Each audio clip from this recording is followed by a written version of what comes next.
en Radio Sur de Los Ángeles junto a nuestro profesor predilecto, Alejandro González. El único profesor que tenemos, pero en todo caso es el predilecto, sí, Sí, es lo que hay. ciertamente. Perdónelo poco, Como todas esas cosas. también Claro. Alejandro González y Salinas. Y Salinas, claro. ¿Cómo estamos, Hassan Mendoza? Pero de lo más que hay, pues, Qué gusto, fantásticamente. qué gusto estar una acá. Hola, cosa. hola a todos, ¿cómo están? No, y ahora que tenemos la bola de la adivinación, Claro. estamos con... Ya, pero sí. no spoileé porque acuérdate que eso para el Ah, programa más ¿verdad? rato. Sí, pero ese programa, Sí, ya, para el muy programa bien. más rato. Ya. Hoy, Sí. traigo dos cosas. ¿Qué trae? Dos temas a colación. hoy Trae día. a colación. Sí. Ya me dio hambre con eso. Sí, ¿Que el trajo horario. pollito con arroz? Claro, te iba a decir algo, pero todavía horario de ¿No? protección al menor.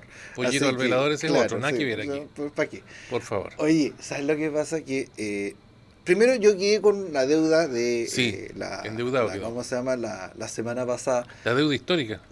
No sé, otro tema. Porque usted Voy es a profesor de decir- historia sí, y habla pero- de historia, quedó con una deuda de un tema Sí. que iba a hablar, por lo tanto, una deuda No, que histórica. la deuda histórica es una fantasía. Sí, bueno, pero es que Me sirve- acabo de echar al gremio encima, pero es que la deuda no, histórica es una fantasía. pero es que sirve de, oye, pero es que importa porque sirve de promesa electoral. Claro. Yo sí que les pago y el próximo yo les pago y así. Y siempre les creen, ¿eh? Y el otro es eliminar el específico al combustible. También lo Sí. ofrecen, después no lo cumplen nunca, pero Sí. no importa. Y siempre les creen. Me llama la atención que como nunca no estás saliendo en pantalla, Hassan Mendoza. Ah, no, yo lo dejo solo a usted nomás que asuma la culpa. No, pero por favor.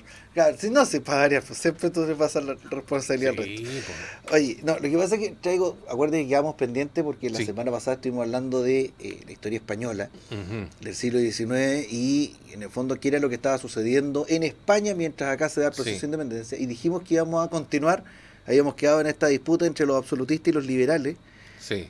y cómo esto marca toda la historia del siglo XIX en España. Y el enorme miembro del señor Rey. Claro, también hablamos También del que nombre tenía- de de la grandeza de la Fernando grandeza de VII. España. Claro. Pero antes de entrar en esa materia, traigo así como un apéndice, un bonus track.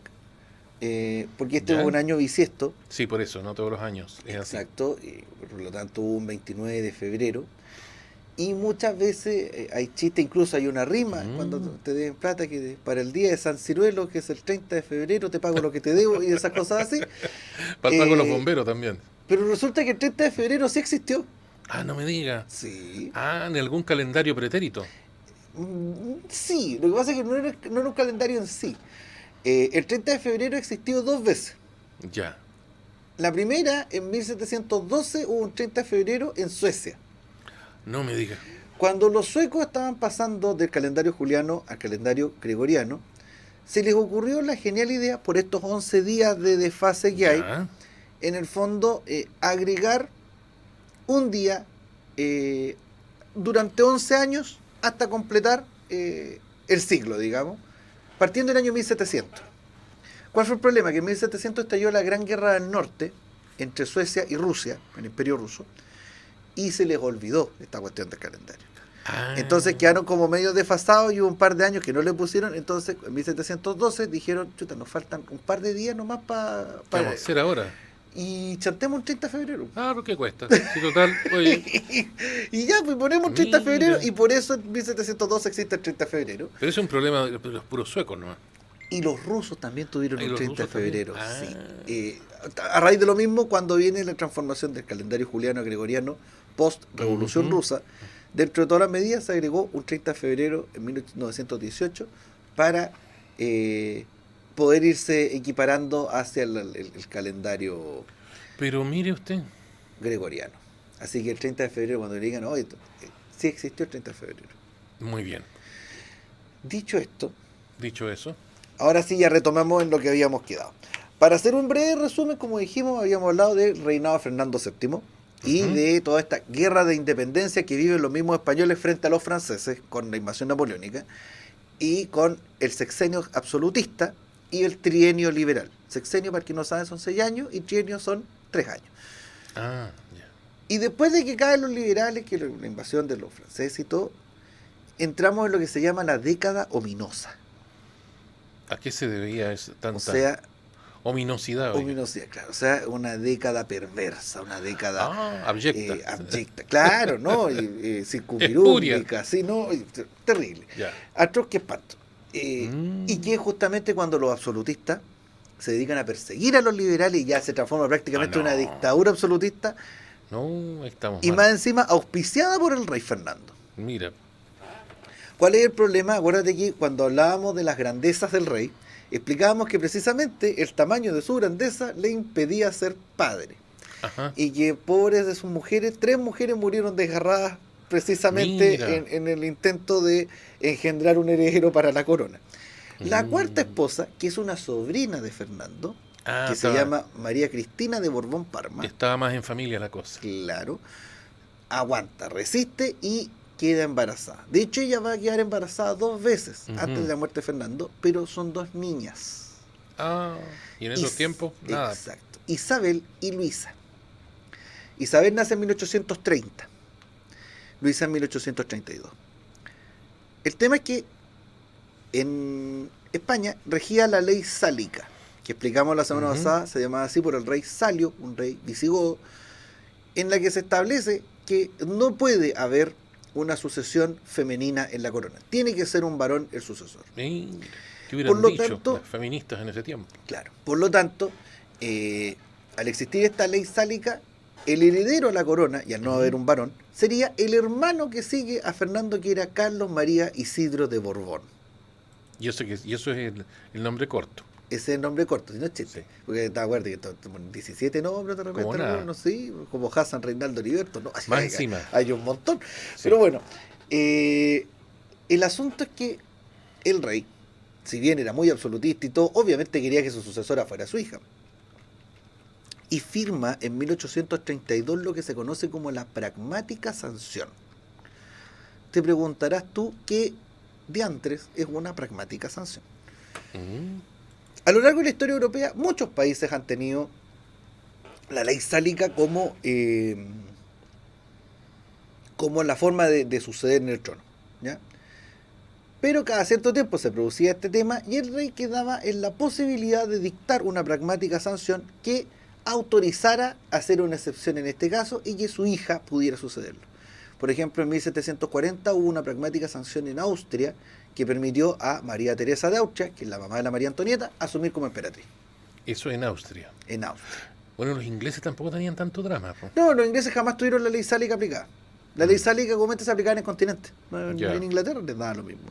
Claro, bueno, es que en una isla las cosas no salen de ahí. Y siempre los ingleses han sido distintos al resto de los europeos en ese tipo de cosas. Manejan para el otro lado, todas esas cosas. Sí.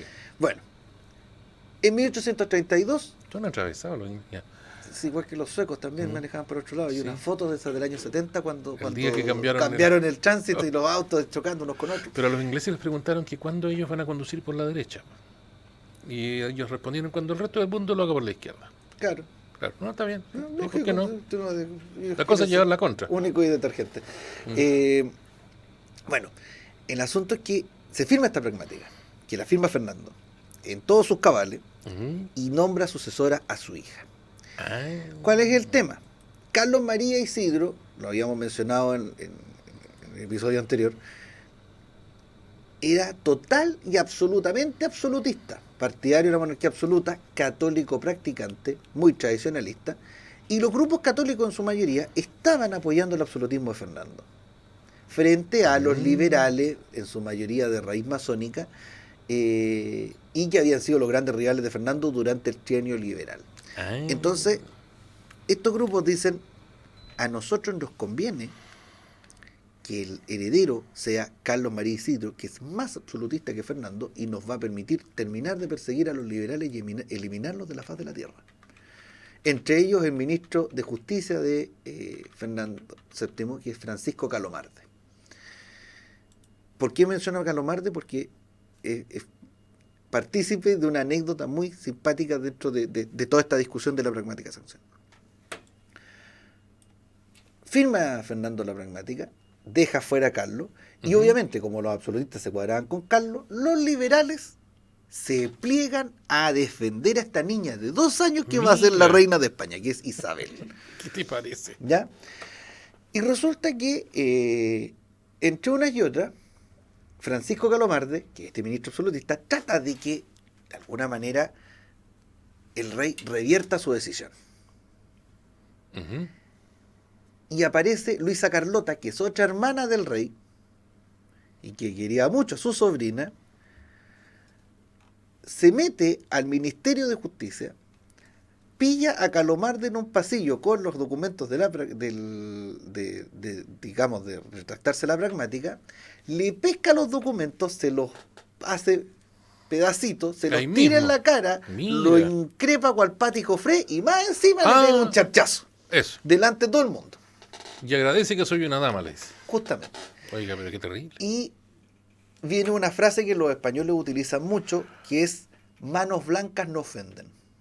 Que le contesta Calomarde a Luis. Obviamente, por mucho que le contestara, el mal estaba hecho, Calomarde cae en desgracia y el rey decide mantener la pragmática y nombrar heredera a su hija.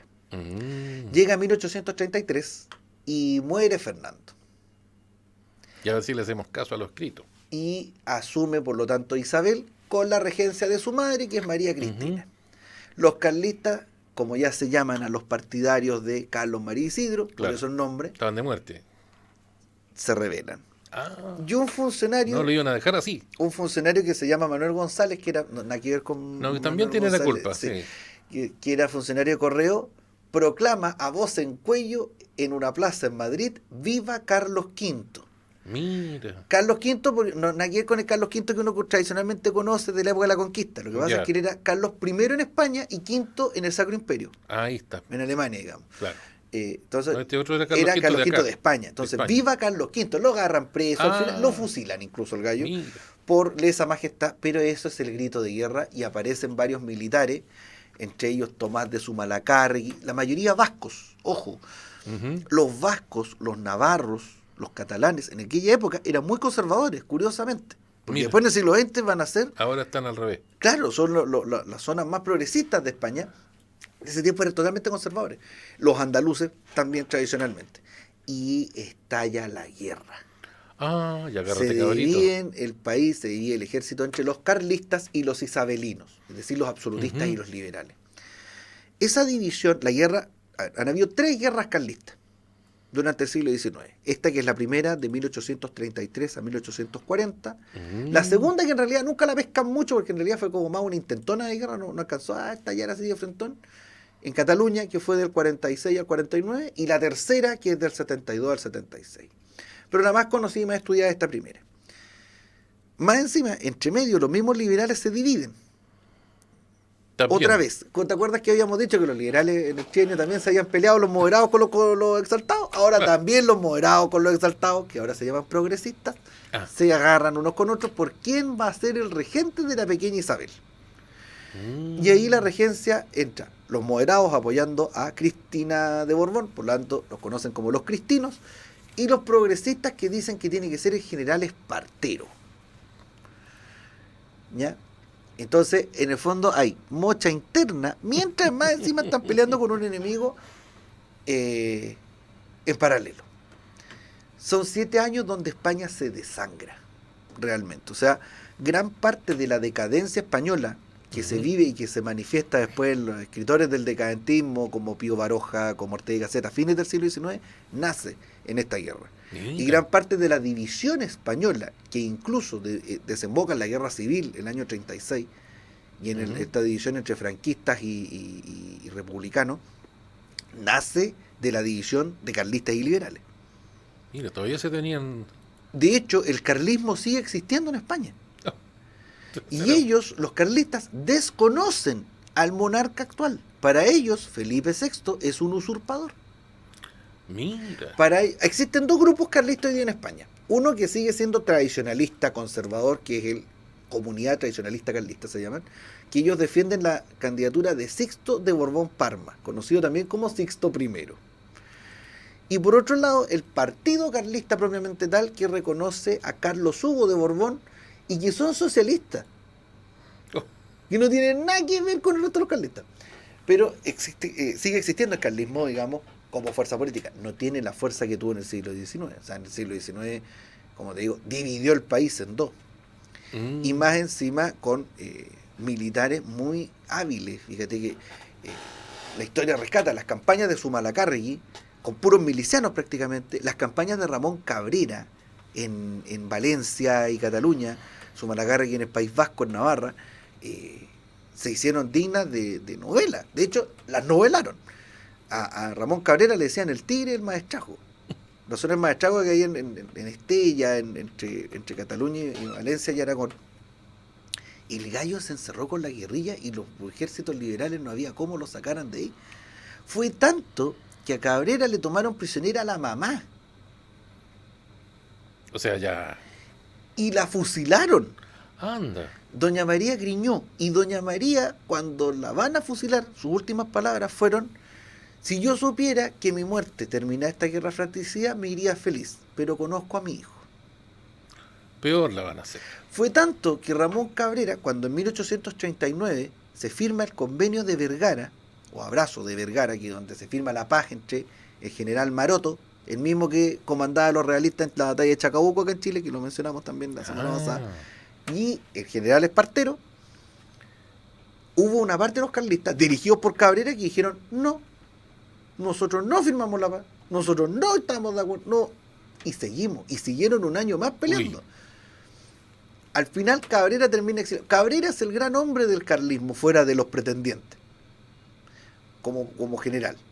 Porque de hecho Cabrera sigue, él es el que organiza esta intentona en la segunda, en 1846, ya no con Carlos María Isidro, sino con el hijo, Carlos Luis, conde de Montemolín, con el que se produce también un hecho muy curioso. Pero voy a retroceder después para terminar de hablar de Cabrera. Ya, a ver.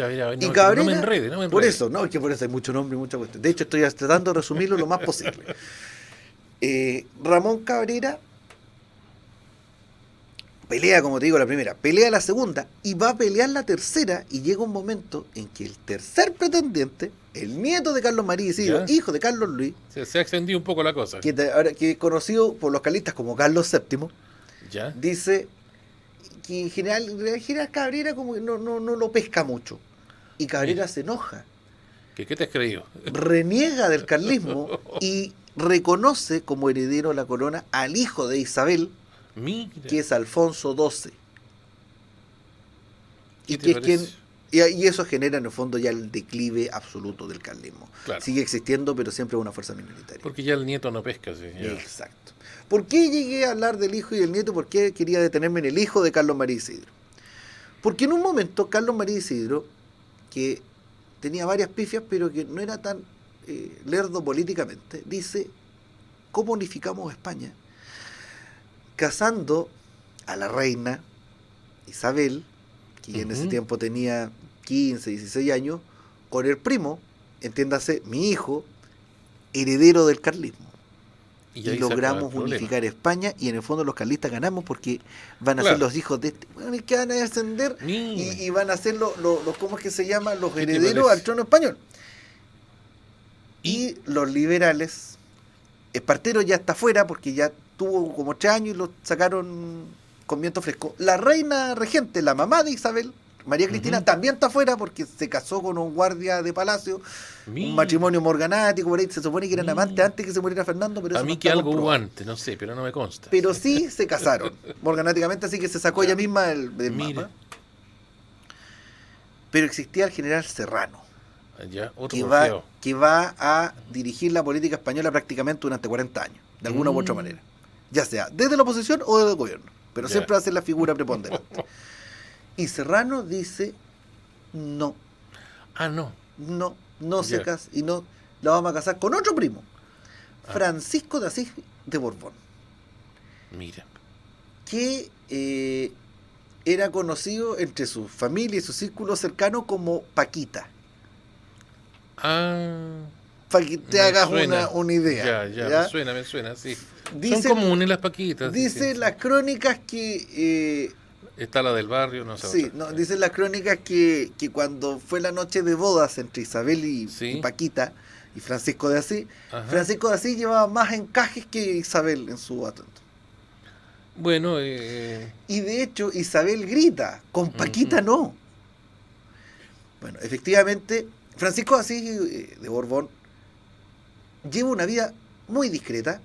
Todo el mundo sabe que él es homosexual y que tiene su amante. Y su amante en el fondo es el amor de su vida, y viven juntos y mueren juntos. Le faltó casarse porque que no se podía nomás. Pero lo casan con Isabel. Isabel tenía fama de media suelta de cuesco. No me diga. Sí, y de hecho el general Serrano es quien la deflora. Ah, mire, man, sí. Y resulta que después Isabel tuvo como 7, 8 hijos. Po. Ya, todos pero oficialmente reconocidos. Paquita reconoció a todos los hijos de Isabel. A cambio, obviamente, de algún estipendio. Sí, pues bueno, no faltaba más. Con los años, Paquita e Isabel se hacen muy amigos. Ya. Y empiezan a hacerse como confidentes y crían a sus hijos juntos como un matrimonio, pero ellos no tienen una vida sexual en común. Bueno, pero... Y dentro de estos hijos está este Alfonso, que mencioné yo, que después se transforma en heredero. ¿Por qué hablábamos de Alfonso y no de Isabel? Porque en 1868 a Isabel la derrocan. La sacan con viento fresco y termina exiliada en Francia. Y los progresistas, los mismos liberales más exaltados, también otra vez divididos, porque los mismos progresistas se dividen también. ¿Cómo no? Se pelean si vamos a establecer una monarquía o aprovechamos que sacamos a la reina y volvemos a establecer una república. Ya que estamos en esta. Y los mismos republicanos estaban divididos porque los republicanos habían unos que querían un gobierno republicano central y otros un gobierno federal. Ya. Entonces aparecen como 5 bandos distintos que son progresistas, pero se unen todos para derrocar a Isabel, pero después viene ¿qué hacemos? ¿Y ahora qué hacemos? Y se pasan 2 años, asume la regencia Serrano. Claro. El ex amante de Isabel. Claro, el hombre sabía. Él asume como regente, pero el hombre fuerte ya no es Serrano. Es otro general que se llama Juan Prim. Héroe de las guerras en Marruecos en 1850 y 60. Y él dice, necesitamos un rey, pero un rey liberal. ¿Dónde lo buscamos? Afuera. Y empiezan a aparecer candidatos de las otras casas reinantes. Entre ellos Antonio de Orleans, duque de Montpensier, que dicen, este cabro puede ser. Ya. Pero Antonio de Orleans tiene la genial idea de matar en un duelo a otro de los pretendientes. Y como los duelos eran ilegales, eso era lo desacredita. Queda afuera. ¿Y quién queda? Es un italiano, que no lo buscaba a nadie, que era Amadeo de Saboya. Ya. Pariente de los Saboya reinantes, pero en realidad era duque de Aosta, era un pariente menor. Era como de la onda, sí. Claro, pero era liberal. Entonces Prim dice, Amadeo es el hombre. Y Amadeo es el hombre, y Amadeo es el hombre, y nadie me va a sacar de que Amadeo es el hombre.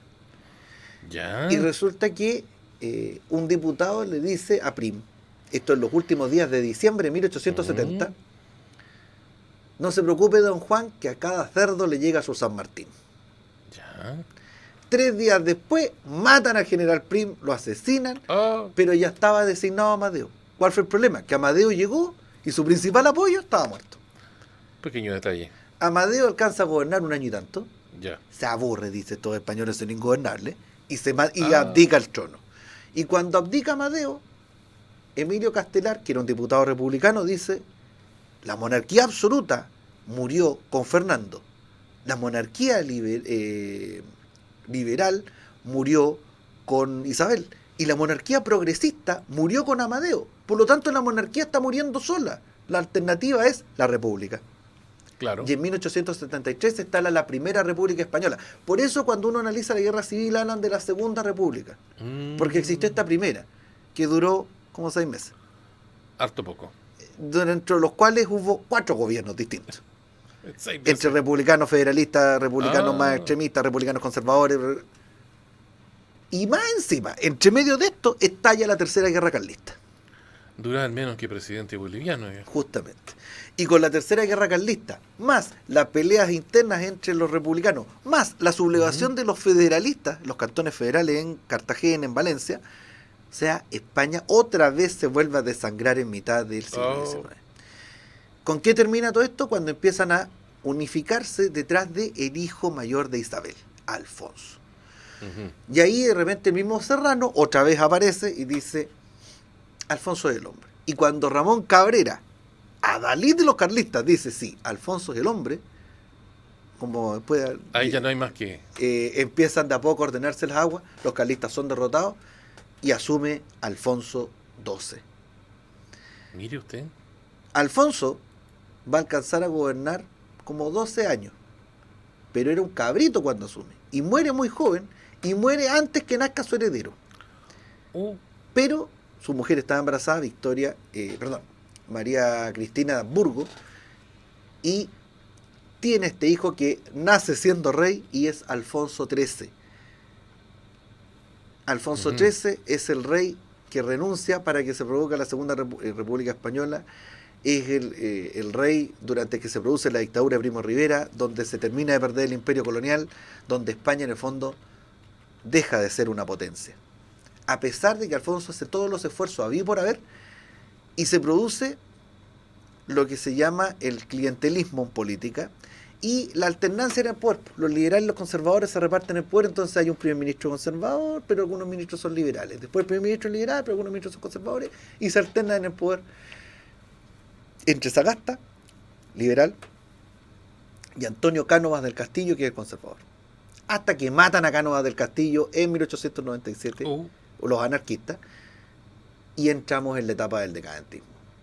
Pero eso ya es harina de otro costal y sería muy largo contarlo, y será materia de una próxima oportunidad. Vamos a tener que dejarlo para un próximo programa. Pero para que veas que la historia española es súper revuelta. No, es para irla siguiendo. Traté de simplificarla lo más posible y de desenredarla también lo más posible, por si acaso. Así que si a alguien le interesa, existen, como siempre tú sabes, recomendación literaria. Sí, por favor. El mejor autor que uno puede recurrir de novelas para este periodo es Benito Pérez Galdós. Eso. Episodios nacionales cuenta desde la batalla de Trafalgar hasta la muerte de Cánovas. O sea, 92 años de la historia española en 47 novelas distintas. Si alguien tiene la posibilidad, están en digital, están también en papel, búsquenlas, léanlas, son obras geniales. Pérez Galdós quedó ciego por esta obra, pero vale la pena leerla. Por andar escribiendo de noche. Exacto.